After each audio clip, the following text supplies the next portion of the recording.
Fala pessoal, Shalom no coração, bem-vindos ao nosso devocional. Abra sua Bíblia comigo no primeiro livro de Crônicas, capítulo 4, versículos 9 e 10. Quem está no chat conosco, por gentileza, coloca a referência para que quem for chegando durante a nossa transmissão saiba qual é o nosso texto base de hoje. Primeiro livro de Crônicas, capítulo 4, versículos 9 e 10. Enquanto você abre a sua Bíblia, deixe também um like nesse vídeo. Seu like é muito importante para que essa transmissão alcance e abençoe outras pessoas. Te convido também a se inscrever aqui no canal, gente, e ativar o sininho das notificações. Todas as vezes que você se inscreve no canal e ativa o sino, o YouTube ele faz questão de te informar, te avisar todas as vezes que a nossa transmissão começar, ok? 1 Crônicas, capítulo 4, primeiro livro de Crônicas, capítulo 4, versículos 9 e 10, diz assim: Havia um homem chamado Jabés, mais respeitado que qualquer um de seus irmãos. E a sua mãe lhe deu o nome de Jabés porque disse: Eu o dei à luz com muita dor. E Jabés orou ao Deus de Israel, dizendo: Ah, como seria bom se me abençoasses e expandisses o meu território. Sê comigo em tudo o que eu fizer e guarda-me de todo mal e aflição. E Deus atendeu o seu pedido. Gente, esse personagem Jabés, ele é citado unicamente nesses dois versículos em toda a Bíblia. E é interessante que nós lemos um trecho que é um trecho muitas vezes desprezado na leitura da palavra de Deus, porque esse é um trecho de genealogia. Vou falar mais simples aqui para quem não entendeu. Sabe aquela parte da Bíblia que tem assim, fulano é filho de ciclano, que é filho de Beltrano, que é filho de fulaninho de tal.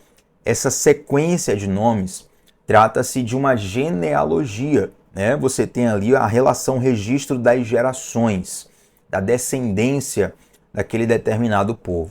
E muitas pessoas pulam essa parte da Bíblia por acharem chata ou por não entenderem que ali tem algum significado espiritual. Então ela pensa, isso aqui não vai ser útil para o meu dia a dia, então eu pulo essa parte. Na verdade, até as genealogias, gente, todas as partes da Bíblia, até aquelas que você menos imagina, todas elas têm algo para nos ensinar. A genealogia também tem um valor espiritual. Eu não vou entrar nisso aqui agora porque não é o tema do nosso devocional, mas até as genealogias elas têm uma importância espiritual e uma aplicabilidade para as nossas vidas. Só para te dar, em 30 segundinhos, uma explicação breve, tem um certo pastor que ele conta que sempre pulava essas partes da Bíblia, até o ponto em que ele orou a Deus, perguntando a Deus, Senhor, por que isso aqui está na Bíblia? Por que eu tenho que ler isso? E aquela parte, né? Fulano é filho de ciclano, é filho de Beltrano, é filho de Beltrano. E ele fala que o Espírito Santo falou assim a ele no coração: Você não percebeu que a Bíblia é um livro totalmente sobre quem é filho de quem? E essa pergunta respondeu ao coração dele o porquê de tantas histórias na Bíblia estarem registradas em genealogia. Tem também uma questão histórica muito importante. Afinal de contas, aquela era a forma de identificar as pessoas no passado. Na verdade, até hoje, quando você vai em cidades menores, em rincões mais afastados, é muito comum as pessoas lá serem conhecidas como fulano filho de ciclano, fulano sobrinho de fulaninha, fulano neto de fulano de tal. As pessoas vão associando os filhos, os netos, os sobrinhos a parentes que foram conhecidos naquela região, que fizeram algo naquela região. Os beduínos, aquelas pessoas que vivem no deserto até os dias de hoje em Israel, eles memorizam a sua genealogia com grande extensão. Se você perguntar para mim o nome do meu pai e da minha mãe, eu sei.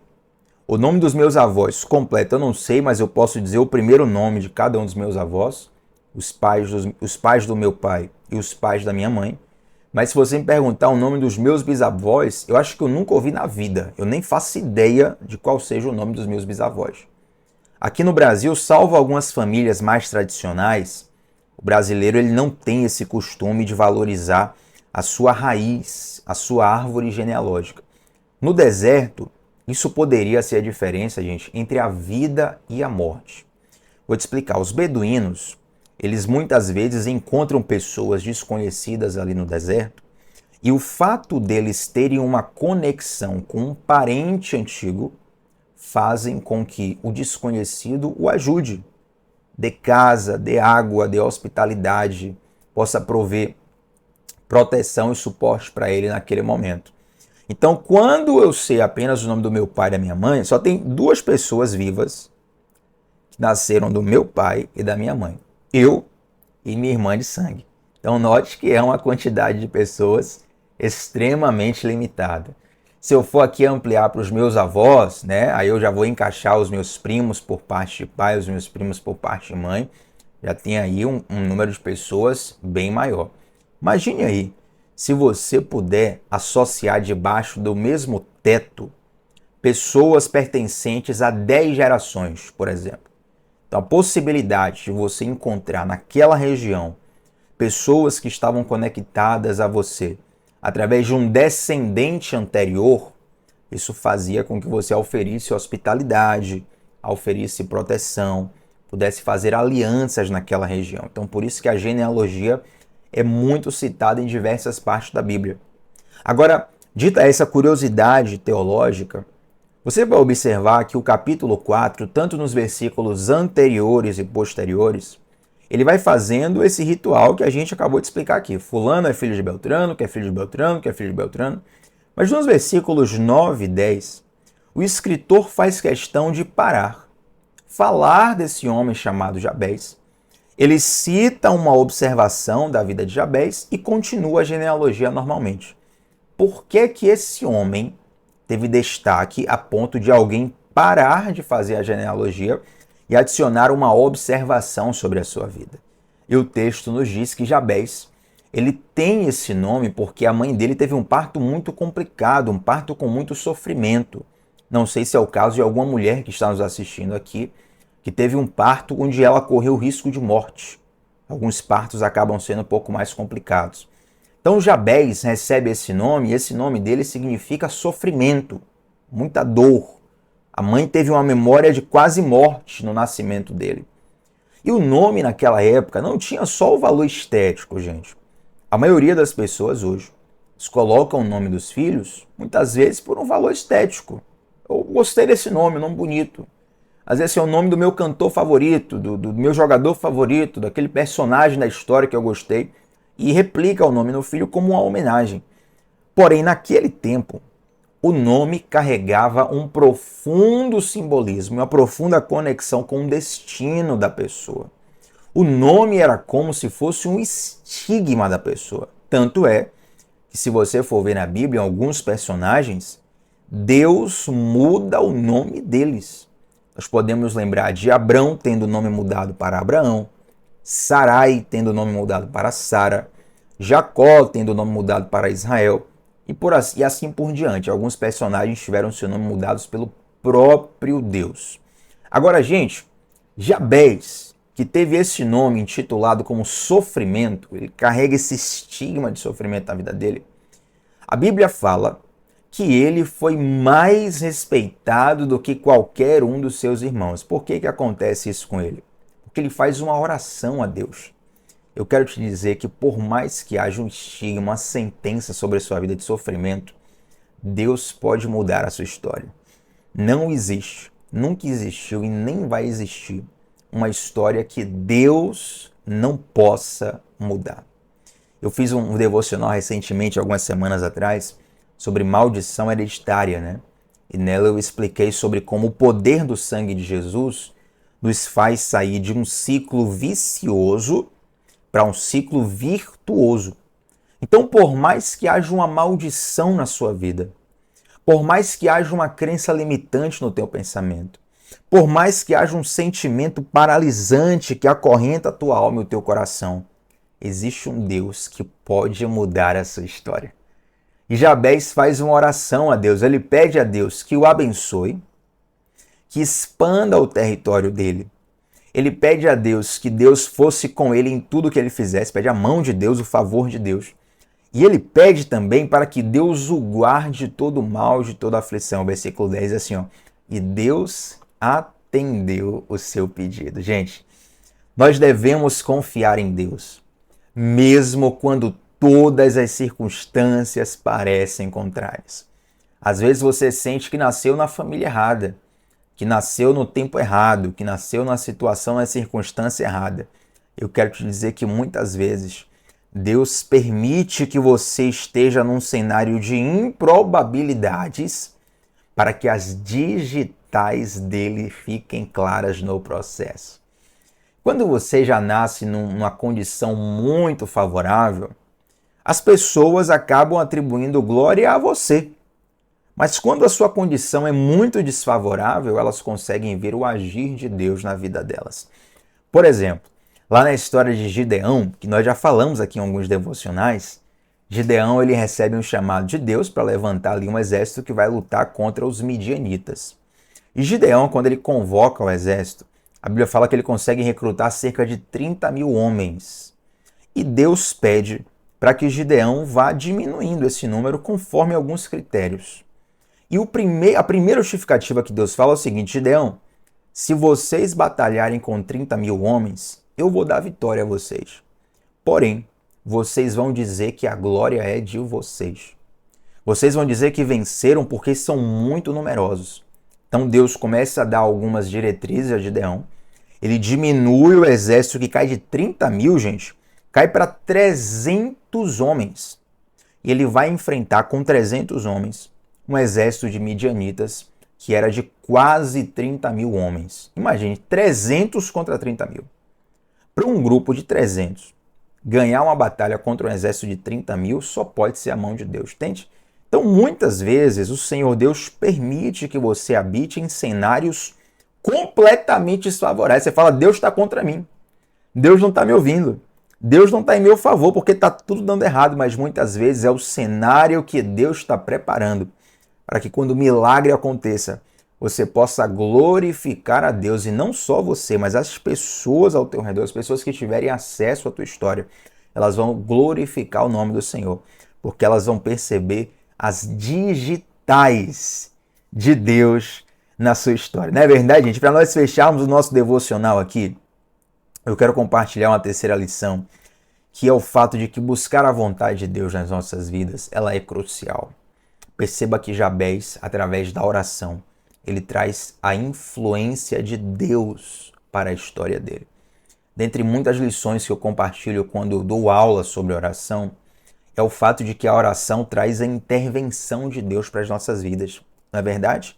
A despeito de todo o estigma que Jabez carregava, ele consegue ter uma vida destacada dentre os seus irmãos. A ponto do escritor parar a genealogia para citar uma observação sobre a vida dele. Foi bem sucedido. Por quê? Porque ele orou ao Senhor. Ele entregou os caminhos dele a Deus. Ele viveu a vontade de Deus. E Deus não é só um detalhe na nossa vida. Deus não é só uma parte de nossa vida, gente. Deus é toda a vida. Essa ideia de que a religião é uma parte das nossas vidas, na verdade, essa ideia de diminuir Deus a uma religião, essa ideia ela parte ali mais ou menos do século XVIII, que é quando explode no mundo aquele movimento filosófico que costumamos intitular de iluminismo. Né? Interessante que eles falam que a era da patrística, onde o conhecimento vinha dos santos da igreja, eles chamam essa idade de Idade das Trevas. Né? E quando a filosofia começa a escantear Deus e a colocar o homem no centro, eles chamam de Era da Luz, o iluminismo. Na verdade, o iluminismo ele encaixa Deus numa religião.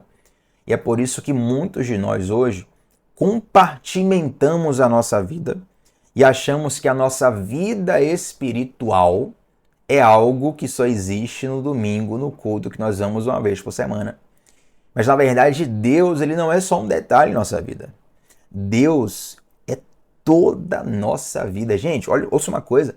Não é Deus que está na sua vida apenas. É a nossa vida que precisa estar em Deus. Sabe por que Jabez foi diferenciado na geração dele? Porque a vida dele estava em Deus. Um dos detalhes da oração de Jabez, deixa eu voltar ao texto aqui, versículo 10, pelo livro de Crônicas, capítulo 4, versículo 10, Jabez fala assim, ó, ser comigo, a oração dele, ser comigo em tudo o que eu fizer, ou seja, em todas as minhas ações, em todos os meus projetos, em todas as minhas decisões, em todos os meus pensamentos, em todas as minhas emoções, em tudo o que você imaginar, ser comigo, Deus, ou seja, que a minha vida esteja em ti, que eu viva para a sua glória, entende? Não é só Deus fazendo parte da sua vida, mas é a sua vida estando 100% em Deus. Ao ler esse versículo aqui, de vez em quando a minha mãe assiste também um devocional aqui ao vivo ou gravado, né? Eu não sei se ela está assistindo agora, mas eu lembro que minha mãe tinha um livrinho, um livro pequeno, inclusive eu recomendo para vocês, é bem fininho um livro, tem tanto, como é que fala, tanto livro de papel quanto digital. O nome do livro é A Oração de Jabez. E quem escreveu o livro foi um pastor americano, o livro tem em português também, e um pastor americano, ele escreveu um livro sobre o poder da oração de Jabez. Inclusive tem várias pregações no YouTube que você vai ver com esse título, A Oração de Jabez. Um cara que foi falado na Bíblia em apenas 2 versículos, mas marcou a geração dele e até hoje marca a vida de muitas pessoas que têm acesso à história dele. Por quê? Porque ele decidiu colocar a vida dele no centro da vontade de Deus. Eu quero te inspirar nesse momento, eu quero te comissionar nesse momento, a você colocar toda a sua vida debaixo da vontade de Deus, debaixo dos planos de Deus, debaixo da presença de Deus, debaixo dos valores de Deus. Porque, na verdade, essa é a única forma saudável e prazerosa de viver. Todo tipo de forma de viver que não é de acordo com a vontade de Deus é uma cilada, é morte. Aí não é vida, é morte. Você está morrendo. Mas quando você coloca a sua vida no centro da vontade de Deus, e trazer a sua vida para o centro da vontade de Deus envolve orar, envolve decidir, envolve tomar posturas. Tudo isso faz com que você viva a vida em abundância que o Senhor Deus te prometeu aqui na sua santa palavra. Amém? Você recebe essa oração de Jabez hoje? Que o Senhor Deus possa te abençoar. Eu quero orar junto com você. E na verdade hoje, normalmente nós fazemos uma oração aqui para fechar o devocional, mas hoje a minha oração vai ser uma declaração. Eu vou pedir para você receber no seu coração que eu vou declarar sobre a sua vida.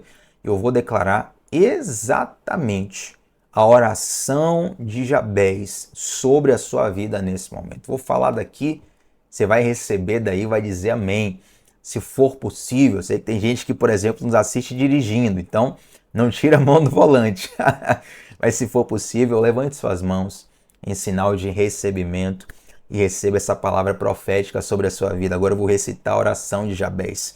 Que o Senhor Deus te abençoe.